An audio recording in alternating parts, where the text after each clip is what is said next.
नमस्कार दोस्तों, विमर्श के आज के अंक में आपका स्वागत है। दोस्तों, अगर आपको लग रहा है कि पिछले 2 दिनों से संसद में जो कुछ हो रहा है वो सिर्फ पेपर लीक, छात्रों या जनता के लिए हो रहा है, तो आज की इस वीडियो को आप आखिर तक जरूर देखिए, क्योंकि आज मैं आपको संसद के अंदर की नहीं, संसद के बाहर बिछी उस राजनीतिक शतरंज की बिसात दिखाने वाला हूं जिसे टीवी के कैमरे तो रिकॉर्ड कर रहे हैं, लेकिन बहुत कम लोग पढ़ पा रहे हैं। राजनीति में हमेशा वह नहीं होता जो दिखाई देता है। कई बार राजा वहीं खड़ा रहता है, हमला कहीं और होता है और मात किसी तीसरे खिलाड़ी की होती है। मुझे तो पिछले 2 दिनों से बिल्कुल यही खेल दिखाई दे रहा है। आप सब ने टीवी पर धरने देखे, नारे देखे, मार्च देखा, पुलिस देखी, बैरिकेड देखे, लेकिन अगर आपने सिर्फ इतना ही देखा तो यकीन मानिए आपने पूरी कहानी नहीं देखी। क्योंकि राजनीति में कैमरे जहां घूमते हैं वहीं से चुनाव की जमीन तैयार होनी शुरू हो जाती है। और इस बार लड़ाई सिर्फ संसद की नहीं है, लड़ाई उस कैमरे की है जो रात 9 बजे प्राइम टाइम में किसका चेहरा दिखाएगा। यह कहानी शुरू होती है उस दिन से जिस दिन संसद पर मार्च शुरू हुआ था। उस दिन सारी फुटेज समाजवादी पार्टी के हिस्से गई। अखिलेश यादव, डिंपल यादव दोनों लगातार कैमरों में थे। जो मीडिया स्पेस बची थी उसमें आम आदमी पार्टी अपनी जगह बनाने में सफल रही। अब जरा सोचिए, अगर विपक्ष का सबसे बड़ा चेहरा पूरे दिन कैमरों से बाहर रह जाए तो उसका राजनीतिक संदेश क्या जाएगा। आगे उत्तर प्रदेश के चुनाव है, पंजाब के चुनाव है और 2029 की तैयारी अभी से शुरू हो चुकी है।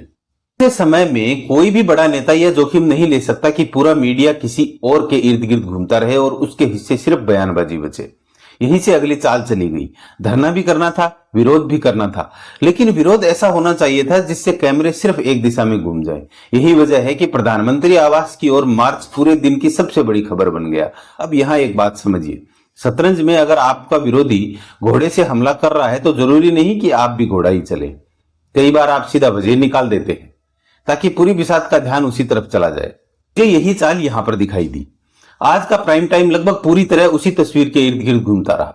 अब सवाल यह है कि क्या यह सब सिर्फ पेपर लीक के लिए हो रहा है, क्या यह सिर्फ छात्रों के लिए हो रहा है, या इसके पीछे चुनावी गणित भी काम कर रहा है। मेरा विश्लेषण कहता है कि राजनीति में कोई भी बड़ा आंदोलन सिर्फ एक परत का नहीं होता। ऊपर जनता का मुद्दा होता है, नीचे चुनाव का गणित चलता है और सबसे नीचे नैरेटिव की लड़ाई चल रही होती है। यही वजह है कि संसद के अंदर से ज्यादा बड़ी लड़ाई इस समय संसद के बाहर लड़ी जा रही है। एक तरफ कैमरे हैं, दूसरी तरफ सोशल मीडिया है, तीसरी तरफ राजनीतिक संदेश है और चौथी तरफ आने वाला चुनाव है। अब जरा कांग्रेस की स्थिति देखिए। मेरे हिसाब से कांग्रेस इस समय सिर्फ भाजपा से नहीं लड़ रही है, उसकी एक समानांतर लड़ाई अपने ही विपक्षी साथियों से भी है। क्योंकि उत्तर प्रदेश में समाजवादी पार्टी उसके सामने है और पंजाब में आम आदमी पार्टी। अगर कांग्रेस खुद को राष्ट्रीय स्तर पर सबसे बड़ा विपक्ष साबित करना चाहती है तो उसे सिर्फ भाजपा से मुकाबला नहीं करना होगा, उसे यह भी दिखाना होगा कि विपक्ष का सबसे बड़ा चेहरा वही है। यहीं से पूरी शतरंज समझ में आने लगती है। घेरा राजा पर डाला जाता है, लेकिन असली दबाव कई बार वजीर पर बनाया जाता है। मोदी पर हमला राजनीतिक रूप से दिखाई देता है, लेकिन उसका असर किस पर पड़ता है? सबसे पहले क्षत्रिय दलों पर। अगर राहुल गांधी हर दिन सबसे बड़ी खबर बनेंगे तो अखिलेश यादव क्या करेंगे? अगर राहुल हर कैमरे में होंगे तो आम आदमी पार्टी क्या करेगी? अगर कांग्रेस पूरी विपक्ष का चेहरा बन जाएगी तो बाकी दलों की राजनीतिक जगह कितनी बचेगी? यही इस खेल की सबसे दिलचस्प चाल है और शायद इसी वजह से आपने देखा होगा कि जहां बड़े कैमरे होते हैं वहां बड़े नेता भी पहुंच जाते हैं। यह संयोग नहीं होता, यह राजनीति की गणित होती है। याद रखिए, राजनीति में कैमरे सिर्फ तस्वीरें रिकॉर्ड नहीं करते, ये भविष्य के चुनाव की दिशा भी तय करते हैं। आज जो प्राइम टाइम में जो चेहरा सबसे ज्यादा दिखाई देता है, कल वही जनता के दिमाग में सबसे बड़ा विपक्षी चेहरा बनकर उभरता है। यही वजह है कि मैं बार बार कहता हूं, संसद के अंदर जितनी लड़ाई नहीं चल रही उससे कहीं बड़ी लड़ाई संसद के बाहर चल रही है। कांग्रेस ये अच्छी तरह समझती है कि अगर विपक्ष की पूरी फुटेज समाजवादी पार्टी और आम आदमी पार्टी के खाते में चली गई तो सबसे बड़ा नुकसान कांग्रेस को होगा, क्योंकि कांग्रेस की सबसे बड़ी पूंजी क्या है? उसका राष्ट्रीय चेहरा। और अगर राष्ट्रीय चेहरा ही कैमरों से गायब हो गया तो फिर राष्ट्रीय राजनीति में उसका दावा भी कमजोर हो जाएगा। अब जरा यूपी की तरफ चलिए। यूपी सिर्फ एक राज्य नहीं है, दिल्ली की सत्ता तक जाने वाला सबसे बड़ा दरवाजा है। जो यूपी की राजनीति पर पकड़ बनाए रखता है वह राष्ट्रीय राजनीति में भी अपना वजन बढ़ा लेता है। लेकिन यहां कांग्रेस की सबसे बड़ी चुनौती भाजपा नहीं है, समाजवादी पार्टी भी है, क्योंकि विपक्ष के वोटों का बड़ा हिस्सा उसी के पास है। अगर कांग्रेस को अपना पुराना आधार वापस चाहिए, मतलब मुस्लिम समाज के वोट, तो उसे यह संदेश देना होगा कि भाजपा के खिलाफ सबसे बड़ा संघर्ष वही लड़ रही है। अब दूसरी तरफ अखिलेश यादव को देखिए। अगर राहुल गांधी लगातार कैमरों में रहेंगे और अखिलेश यादव कहीं दिखाई नहीं देंगे तो यूपी के विपक्ष का नेतृत्व किसके हाथ में है, यह सवाल खुद ब खुद उठने लगेगा। इसलिए जहां राहुल होंगे वहां अखिलेश का पहुंचना राजनीतिक मजबूरी भी बन जाता है। यह व्यक्तिगत नहीं, राजनीतिक गणित है। अब पंजाब की तरफ आइए। पंजाब में कांग्रेस और आम आदमी पार्टी दोनों एक दूसरे की सबसे बड़ी चुनौती है। अगर राष्ट्रीय स्तर पर कांग्रेस मजबूत होती दिखाई देती है तो उसका सीधा संदेश पंजाब तक जाता है, और अगर आम आदमी पार्टी राष्ट्रीय स्तर पर ज्यादा सक्रिय दिखाई देती है तो उसका असर भी पंजाब में पड़ता है। यानी दिल्ली की तस्वीर पंजाब की राजनीति को भी प्रभावित करती है। यही कारण है कि हर दल चाहता है कि कैमरे उसी पर टिके रहें। इसी संदर्भ में अगर वाकई में पूरे विपक्ष को पेपर लीक, युवाओं के भविष्य और देश की शिक्षा व्यवस्था की चिंता होती तो पूरा विपक्ष एकजुट होकर एक ही मुद्दे पर एक ही मांग के साथ खड़ा दिखाई देता। लेकिन कल पूरे देश ने क्या देखा? आम आदमी पार्टी अपना अलग राजनीतिक एजेंडा चला रही है, कांग्रेस प्रधानमंत्री आवास के बाहर अपना अलग विरोध प्रदर्शन कर रही है, वामपंथी दल मुख्य तस्वीर में कहीं दिखाई नहीं दिए, हालांकि उनके छात्र संगठन जंतर मंतर पर पहले दिन से आंदोलन के साथ मौजूद है। उधर एक अलग दृश्य भी देखने को मिला। अपनी पार्टी के अकेले सांसद चंद्रशेखर रावण अकेले ही संसद के सामने धरने पर बैठ गए। कुछ देर बाद आरएलपी के हनुमान बेनीवाल भी वहां पहुंचे।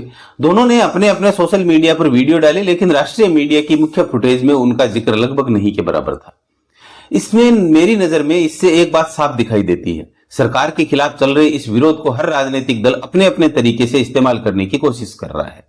हर कोई अपने राजनीतिक लाभ का हिसाब लगा रहा है, लेकिन जिस मूल समस्या को लेकर आंदोलन शुरू हुआ उसके समाधान पर कोई भी साझा राजनीतिक रोडमैप दिखाई नहीं देता।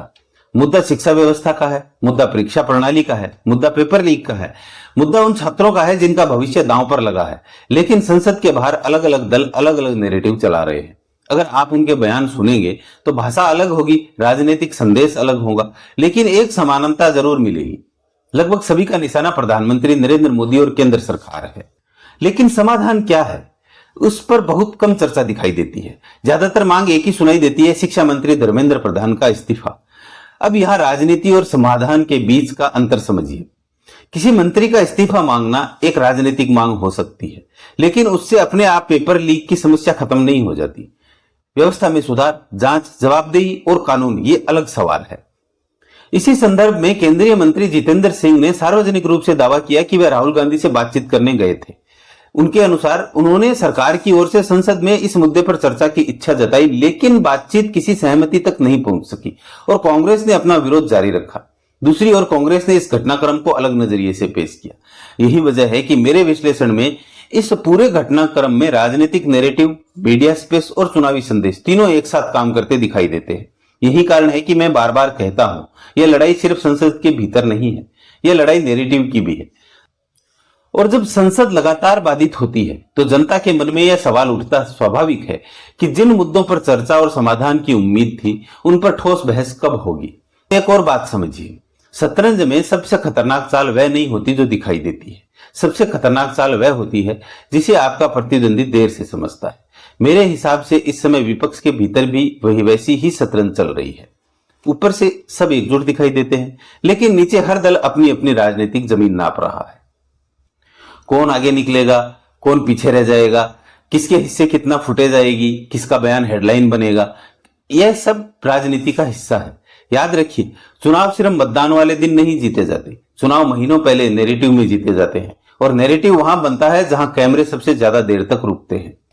इसलिए मैं कहता हूं, आज की लड़ाई सिर्फ सड़क पर नहीं है, आज की लड़ाई टीवी स्क्रीन पर भी है, मोबाइल स्क्रीन पर भी है और आपके दिमाग में भी है। जो दल आपकी सोच पर कब्जा करेगा वही कल वोट की लड़ाई में बढ़त हासिल करेगा। इसलिए बिसात पर हर खिलाड़ी अपनी चाल चल रहा है। कोई राजा बचाने में लगा है, कोई वजीर मजबूत करने में, कोई घोड़े से हमला कर रहा है तो कोई ऊंट से रास्ता काट रहा है। लेकिन खेल अभी खत्म नहीं हुआ है, असल खेल तो अब शुरू हुआ है। क्योंकि अब सवाल यह नहीं है कि आज किसने धरना दिया, सवाल यह है कि कल किसका नैरेटिव चलेगा। सवाल यह नहीं है कि किसने सबसे ऊंची आवाज में नारे लगाए, सवाल यह है कि रात 9 बजे किसका चेहरा सबसे ज्यादा टीवी स्क्रीन पर था। और राजनीति में कई बार कैमरे की 10 मिनट की मौजूदगी 10 बड़ी रैलियों से ज्यादा असर छोड़ जाती है। यही वजह है कि मैं कहता हूं, बिसात पर सिर्फ भाजपा और कांग्रेस नहीं खेल रही है, हर खिलाड़ी अपनी अपनी चाल चल रहा है। कांग्रेस चाहती है कि पूरे देश में यह संदेश जाए कि भाजपा के खिलाफ सबसे बड़ा मुकाबला वही लड़ रही है। समाजवादी पार्टी चाहती है कि उत्तर प्रदेश में विपक्ष का सबसे बड़ा चेहरा वही बनी रहे। आम आदमी पार्टी चाहेगी कि पंजाब की राजनीति में उसका प्रभाव कमजोर ना पड़े, और भाजपा की कोशिश होगी कि विपक्ष का यह पूरा टकराव उसी के लिए राजनीतिक लाभ में बदल जाए। यानी ऊपर से सबका निशाना एक दिखाई देता है, लेकिन भीतर भीतर हर दल अपनी अपनी अलग बाजी खेल रहा है। यही राजनीति है, यही शतरंज है। और यही कारण है कि मैं हमेशा कहता हूं कि खबर को मत देखिए, खबर के पीछे चाल चल रही है उसको पढ़िए। क्योंकि शतरंज में जीत सिर्फ अच्छे मोहरों से नहीं मिलती, जीत उसे मिलती है जो विरोधी को अगली चाल पहले पढ़ लेता है। अब आने वाले दिनों पर नजर रखिए, क्या विपक्ष फिर कोई बड़ा प्रदर्शन करेगा? क्या कोई नया मुद्दा राष्ट्रीय बहस का केंद्र बनेगा? क्या संसद की कार्रवाई सामान्य होगी या टकराव और बढ़ेगा?